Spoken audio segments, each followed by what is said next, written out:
পৃথিবীতে সিগারেটটা এমন একটা খাবার, এই একটা খাবারই শুধু টয়লেটে বসে খাওয়া যায়।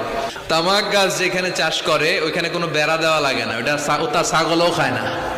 আচ্ছা, পৃথিবীর এইটাই একমাত্র পণ্য যে পণ্যের গায়ে এই পণ্যের বদনাম আর দুর্নাম লেখা থাকে। কোন চকলেটের গায়ে যদি লেখা থাকে এই চকলেট খাওয়া মাত্রই ডায়রিয়া হয়, খাইবেন? তবু তোরটা তুই খা, তোর ডায়রিয়া হোক। কিন্তু সিগারেটের মধ্যে এই বদনাম লেখা থাকা সত্ত্বেও মানুষ ধোয়া করে খায়, আর জর্দার মধ্যে এটা আস্তা খায়। ওমরে ফারুক মদ খেতেন, মদ খাওয়ার রাজা ছিলেন উনি। সাইয়েদনা আলী রাদিয়াল্লাহু তাআলা আনহু মদ খেতেন, সব সাহাবারা মদ খেতেন, কারণ তখন এটা জায়েজ ছিল, নিষেধাজ্ঞা আসে নাই। এরপর একবার সাইয়েদনা আলী রাদিয়াল্লাহু তাআলা আনহু মদ খেয়ে নামাজে দাঁড়াইছে, আর এরকম মাতলামি করতেছে। লা আ'বুদু মা তা'বুদুনের জায়গায় মাতলামের ছোটা কি পড়ে? আ'বুদু মা তা'বুদুন।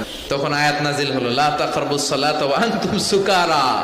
মদ খাইও, তবে মদ খাইয়া নামাজে দাঁড়ায়ও। এরপর চিরকালের জন্য মদ জুয়া আল্লাহ হারাম করে দিলেন।